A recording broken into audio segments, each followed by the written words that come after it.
ओम नमो भगवते वासुदेवाय नमः। धर्मदत्त ने पूछा, मैंने सुना है कि जय और विजय भी भगवान विष्णु के द्वारपाल हैं। उन्होंने पूर्व जन्म में ऐसा कौन सा पुण्य किया था जिससे वे भगवान के समान रूप धारण कर वैकुंठ धाम के द्वारपाल बने। दोनों पार्षदों ने कहा, हे ब्राह्मण, पूर्व काल में तृणबंधु की कन्या देवहूति के गर्भ से महर्षि कर्दम की दृष्टि मात्र से 2 पुत्र उत्पन्न हुए। उनमें से बड़े का नाम जय और छोटे का नाम विजय हुआ। पीछे उसी देवहूति के गर्भ से योग धर्म के जानने वाले भगवान कपिल उत्पन्न हुए।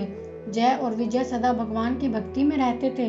वे नित्य अष्टाक्षर मंत्र का जाप और वैष्णव व्रतों का पालन करते।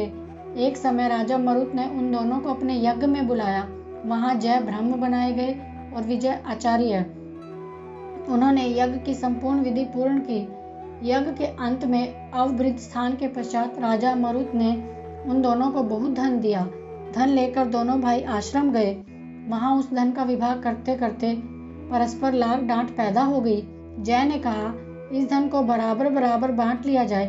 विजय का कहना था, नहीं, जिसको जो मिला वह उसी के पास रहे। जय ने क्रोध में लोभी विजय को शाप दिया, तुम ग्रहण करके देते नहीं हो, इसलिए ग्रह अर्थात मगरमच्छ हो जाओ। जय के शाप को सुनकर विजय ने भी शाप दिया, तुमने मद से भ्रांत होकर शाप दिया है, इसलिए तुम मातंग अर्थात हाथी की योनि में जाओ। तत्पश्चात भगवान के शाप निवृत्ति के लिए प्रार्थना की। श्री भगवान ने कहा, तुम मेरे भक्त हो, तुम्हारा वचन कभी असत्य नहीं होगा। तुम दोनों अपने ही दिए हुए इन शापों को भोग कर फिर से मेरे धाम को प्राप्त होंगे। ऐसा कहकर भगवान विष्णु अंतर्ध्यान हो गए। तदंतर वे दोनों गंड नदी के तट पर ग्रह और गज हो गए। उस योनि में भी उन्हें पूर्व जन्म का स्मरण बना रहा। वे भगवान विष्णु के व्रत में तत्पर रहे। किसी समय वह गजराज कार्तिक मास में स्नान के लिए गंड नदी गए और उस समय ग्रह ने शाप के हेतु स्मरण करते हुए उस गज को पकड़ लिया। ग्रह से पकड़े जाने पर गजराज ने भगवान रमानाथ का स्मरण किया। तभी भगवान विष्णु शंख, चक्र और गदा लेकर प्रकट हो गए। उन्होंने चक्र चलाकर ग्रह और गजराज का उद्धार किया और उन्हें ही अपने जैसा रूप देकर वैकुंठ धाम को ले गए। तब से वह स्थान हरि क्षेत्र बन गया। वे दोनों विश्व विख्यात जय और विजय हैं, जो भगवान विष्णु के द्वारपाल हैं।